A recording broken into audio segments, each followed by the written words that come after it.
कैसे हैं हमारे बिहार के प्यारे भाइयों और बहनों। आशा करते हैं आप लोग अच्छे अच्छे होंगे, जबरदस्त होंगे और बेहतरीन होंगे।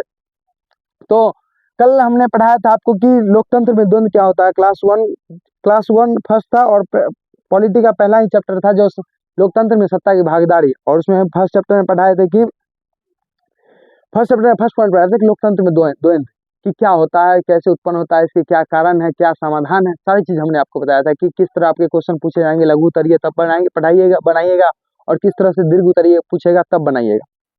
लोकतंत्र में द्वंद्व कहने का मतलब कि जब किसी भी देश या भारत देश ही मान लीजिए या किसी अन्य देश ही मान लीजिए, तो उस देश में लोकतंत्र होने के बाद भी लड़ाई झगड़े क्यों होते हैं, क्यों ऐसे चीज उत्पन्न हो जाते हैं जो उत्तर पूर्वी के लोग जो दूसरे राज्य में काम करने के लिए जाते हैं तो वहां से उनको भागना पड़ता है, या और भी बहुत सारी कठिनाइयों का सामना करना पड़ता है। क्यों? इसके मुख्य कारण यही है कि जो जिस जगह पे, जैसे आंध्र प्रदेश का क्या कहते हैं, भाषाई आधार पर जब उसका गठन किया गया था तो वो लोग बोले थे कि नहीं, हम भाषाई आधार पर ही राज्य का गठन करेंगे। और किसी अन्य राज्य का, जैसे बिहार के लोग हो गए, यूपी के लोग हो गए, झारखंड के लोग हो गए, अगर वो लोग वहां जाते हैं तो उस तरह के भाषा का सीखने में टाइम लगता है, कोई भी चीज सीखने में टाइम लगता है। तो वही कहने का मतलब है कि वो लोग वहां से उत्तर पूर्वी राज्य किसी अलग राज्य में, असम में जाते हैं, सिक्किम में जाते हैं। आप एक कहानी सुने होइएगा कि बिहार के लोग जब सिक्किम में पढ़ने के लिए गए तो सिक्किम के लोग कैसे उन बच्चों को मार करके भगा दिए थे बिहार में। कितना दुख की बात है कि आप अपने ही देश में सुरक्षित महसूस नहीं कर पा रहे हैं।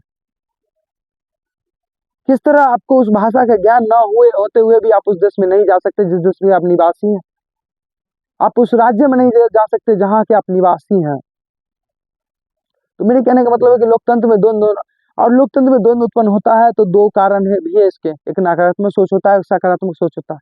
जैसे दोनों चीजें ने हमने आपको बताया कि नकारात्मक इस तरह से होता है कि कोई लोग को अपनी सुविधा के लिए या अपना उनका कार्य पूर्ण नहीं होता है तो वो लोग कैसे गोली पिस्टल उठा करके रोड पर जाम कर देते हैं, या कुछ सार्वजनिक स्थल जैसे रेल स्कूल बसेस कॉलेज, ये सारे को तहस नहस करते हैं। ये सब नकारात्मक सोच हो गया। ये तो आपकी संपत्ति है, ये आपकी निजी संपत्ति नहीं है। सार्वजनिक संपत्ति यानी सभी की संपत्ति है, आप ही उसको तोड़ रहे हैं, तो ये तो नकारात्मक सोच हो गया। और सकारात्मक सोच हो गया कि आप किसी मुद्दे को उठाए जाति धर्म लिंग के आधार पर, अगर आपके उसके क्षेत्र में रहते हुए कोई एमएलए, कोई विधायक, कोई एमपी या सांसद उस अधिकार को लेकर के अपने पार्लियामेंट या विधानमंडल में जाकर के उसको पूरा करके उसके उचित वर्गों के लिए एक नया कानून बना करके उस क्षेत्र में लागू कर दें, तो ये सकारात्मक सोच हो गया ना। आज लोकतंत्र है तभी तो हम बोल पा रहे हैं खुल के। अगर तानाशाही की सरकार होती तो हम तो खुल के बोल भी नहीं पाते।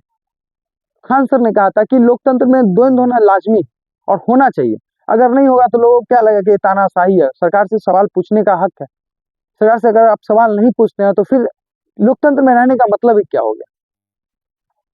हमने सारी चीज बता दी कि लोकतंत्र में द्वंद्व क्या है, इसके समाधान क्या है, नकारात्मक सोच सकारात्मक सोच। तो आज हम पढ़ेंगे कि सामाजिक विभेद और सामाजिक विभाजन।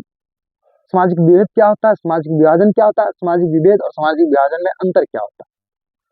तो सामाजिक विभेद उत्पन्न होने के लिए क्या, इससे भाषा से आप समझ गए कि समाज में रहते हुए जो विभेद उत्पन्न होता है,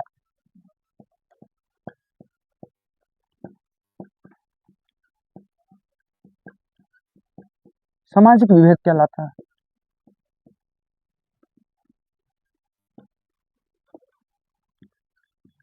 सामाजिक विभेद कहलाता है चाहे वह जाति के आधार पर हो,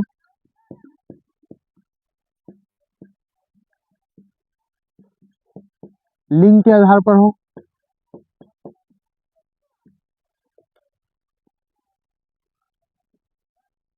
लिंग के आधार पर हो,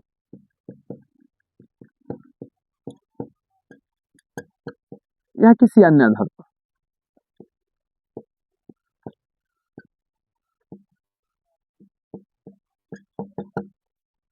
सामाजिक विभेद, अब समझते हैं कि सामाजिक विभेद में तो बहुत सारे अंतर है कि जाति के आधार पर हो, लिंग के आधार पर हो, या किसी वर्ग आर्थिक के रूप में आधार पर हो, या अमीरी गरीबी के आधार पर हो। समाज में रहते हुए भी आपको विभेद का सामना करना पड़ता है। अभी भी आप जिस क्षेत्र में रहते हैं वहां जरूर देखते हो जाएगा कि गांव में, अधिकतर गांव में ये सब के सामना करना पड़ता है। होता क्या है कि कुछ ऐसे लोग हैं जो बहुत नीचे तबके के लोग हैं, जैसे राम धोबी, हम किसी जाति का नाम नहीं ले रहे हैं, लेकिन कुछ ऐसे लोग भी हैं जिनको अभी भी बड़ी कास्ट के लोग, जो ब्राह्मण क्षत्रिय, इन लोगों को इन लोगों के ऊपर जाकर के कार्य करना नहीं होता है। जैसे उनके द्वार पे आप नहीं जा सकते हैं, जाइएगा तो आपको नीचे बैठना पड़ता है, कुर्सी पे आप उसके सामने नहीं बैठ सकते हैं। पहले तो उनके सामने आप चप्पल पहन करके नहीं चल सकते थे, लेकिन धीरे धीरे सारी चीज का अंत हुआ और हो जाएगा अंत। कोई भी बड़े कार्य को करने के लिए उसका एक तरह से तुरंत खत्म होना नहीं होता, उसको धीरे धीरे खत्म करना पड़ता है।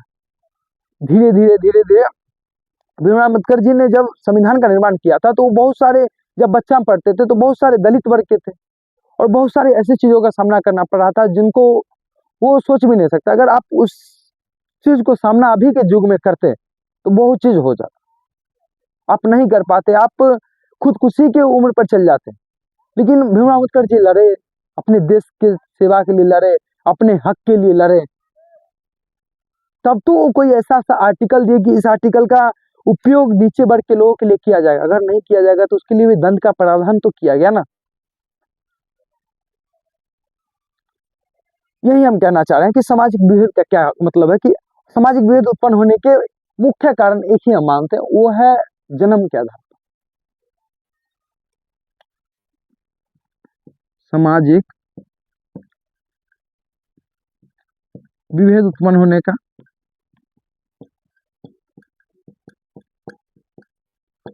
मुख्य कारण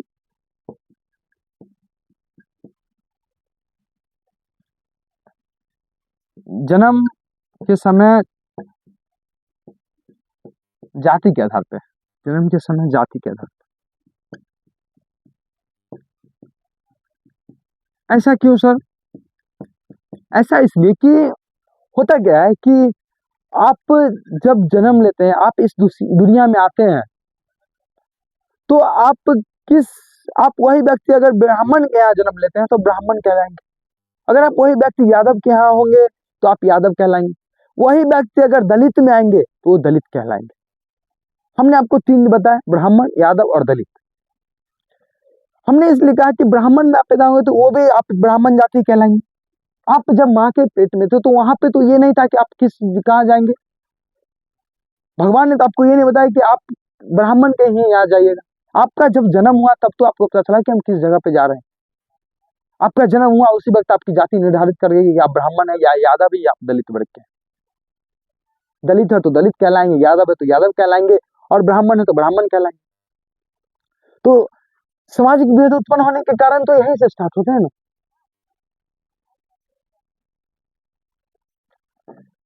मुख्य कारण जन्म के आधार पर। उदाहरण, अगर आप ब्राह्मण, यादव या दलित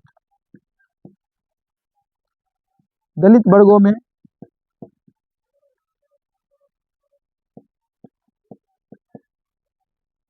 जन्म लेते हैं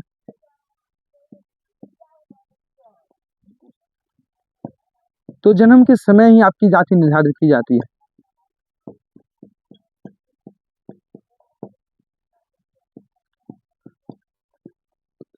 आपकी जाति निर्धारित कर दी जाती है।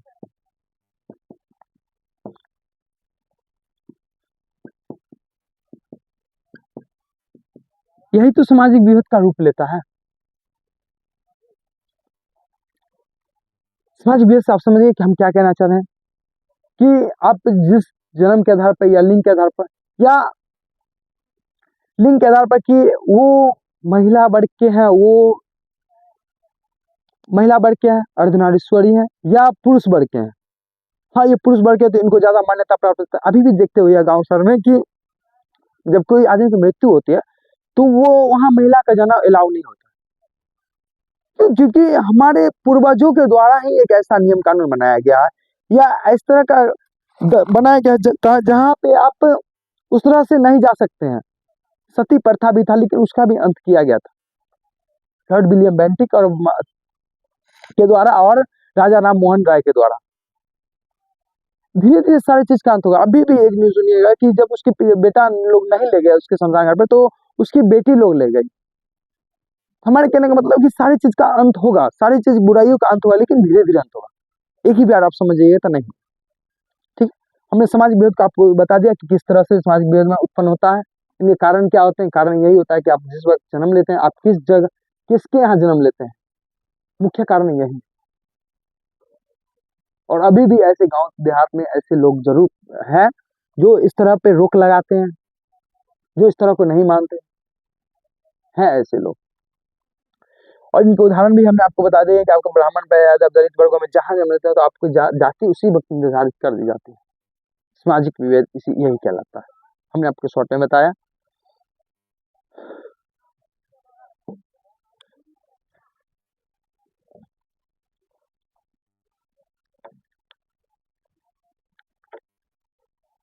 सामाजिक विभेद के बाद आता है कि सामाजिक विभाजन। सामाजिक विभाजन क्या होता है?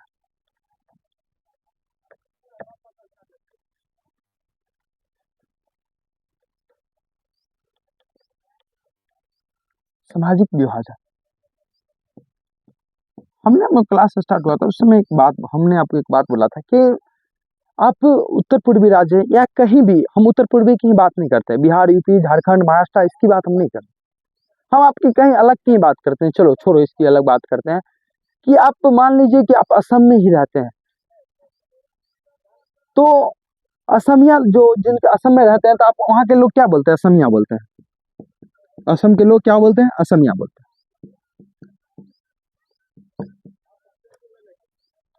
बिहार के लोग अधिकतर क्या बोलते हैं? मैथिली भोजपुरी, मैथिली भोजपुरी मगही, ये सारे लोग बोले जाते हैं। अवधी, अवधी भी बिहार में बोली जाती है, यूपी में भी बोली जाती है अवधी भाषा। जहाँ राम के इलाका है, राम भगवान के, वहाँ अवधी भी बोली जाती है। बिहार, असम, एक ले लो आंध्र प्रदेश, तमिल, तेलुगु। हमने आपको 3 राज्य बताए, आंध्र प्रदेश, असम, बिहार। बिहार के लोग में उतना शिक्षा की व्यवस्था सही नहीं है, बिहार के लोग है। लेकिन पहले क्या होता था कि बिहार के लोग अगर सबसे ज्यादा आईएएस आईपीएस बनते थे तो बिहार के लोग ही बनते थे, लेकिन अगर अभी आप सुनते हुए तो उतना लोग नहीं बनते। ये क्या कारण है? शिक्षा व्यवस्था की कमी है बिहार के अंतर्गत। और यही शिक्षा व्यवस्था की कमी की वजह से ही लोग पलायन करके आंध्र प्रदेश, महाराष्ट्र, पंजाब, इस जगह पे लोग काम करने जाते हैं। क्यों? क्योंकि यहाँ उस तरह के कार्य नहीं मिल पाते हैं, इन लोगों को उचित वर्गों के लिए कार्य नहीं मिल पाते। उचित वर्ग क्या बोले कि किसी तरह के काम नहीं मिल पाते, तब तो लोग पलायन करके 15,000 20,000 या 30,000 के लिए लोग पंजाब काम करने जाते हैं, अपनी फैमिली को छोड़ करके। यहाँ तक समझिए कि उनको छोड़ कर जाना पड़ता है। कुछ लोग महाराष्ट्र, कुछ लोग आंध्र प्रदेश जाते हैं, कुछ लोग असमिया जाते हैं। अब आप यहाँ पे एक चीज डिफरेंस क्या देखते हो है कि बिहार के लोग मैथिली भोजपुरी मगही बोलते हैं, क्योंकि बचपन से यहाँ जन्म लिए। अगर वो एकाएक पलायन करके महाराष्ट्र जाएंगे या आंध्र प्रदेश जाएंगे तो तुरंत वो तमिल या तेलुगु सीख नहीं पाएंगे, उनको 1 साल 2 साल लगेगा। यही से सामाजिक विभाजन विभाजन का उत्पन्न पैदा हो जाता है कि किस तरह लोग एक ही समाज में रहकर, हम समाज कहने का मतलब यहाँ पे है, समाज कहने का मतलब पूरा देश की हम बात कर रहे हैं कि आप किसी एक देश में रहने के बावजूद भी आप उस राज्य में नहीं जा सकते, या उस राज्य में जा सकते हैं तो उस राज्य में इस तरह के कठिनाइयों का सामना करना पड़ रहा है जो भाषा के आधार पर उस राज्य में हम लोगों के पास नहीं।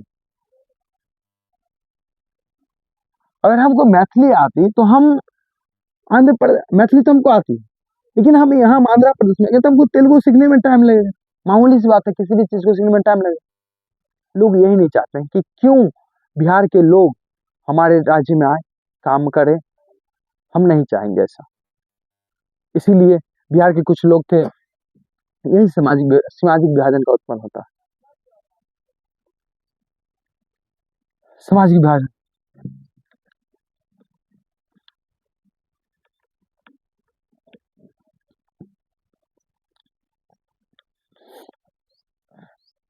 समाज विभाजन का एक दूसरा कारण ये भी है कि आप जिस जगह पे रहते हैं वहाँ अमीरों गरीबों वाली फीलिंग को दर्शाना, ये भी सामाजिक विभाजन के अंतर्गत है आता है। अमीर लोग रहते हैं तो गांव घर में देखते हुए कोई लोग अमीर है तो वो कहते कि नहीं हम अमीर है, हम इस गरीब से बात नहीं करेंगे, हम अमीर है तो हम ऐसे दब के चलेंगे, उठ के चलेंगे, गरीब लोग नीचे दब के चलेंगे। पैसों का घमंड, अपने जीवन में कभी घमंड नहीं करना चाहिए। सामाजिक विभाजन, जब राज्य के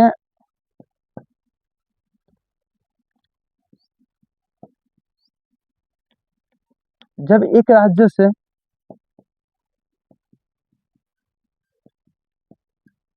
दूसरे राज्य कार्य करने जाते हैं या पढ़ाई लिखाई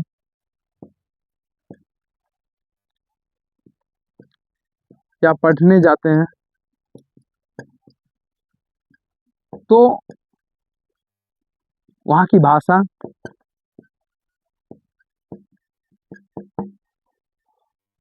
वहाँ के क्षेत्र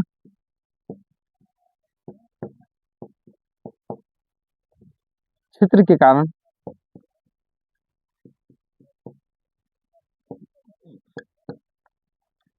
जो जिन कठिनाइयों का सामना करना पड़ता है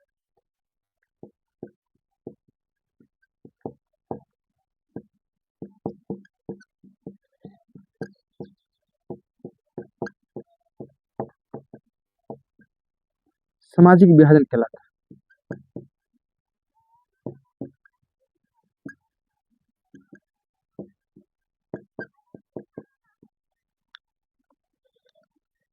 उदाहरण लिख लीजिए सामाजिक विभाजन का, ये अधिकतर उत्तर पूर्वी राज्यों को लेकर के देखा जाता है। ये अधिकतर उत्तर पूर्वी राज्यों को लेकर लिखा जाता है।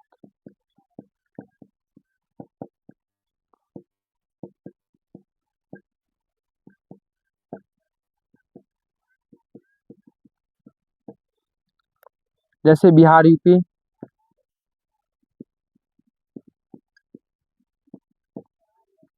बिहार, उत्तर प्रदेश।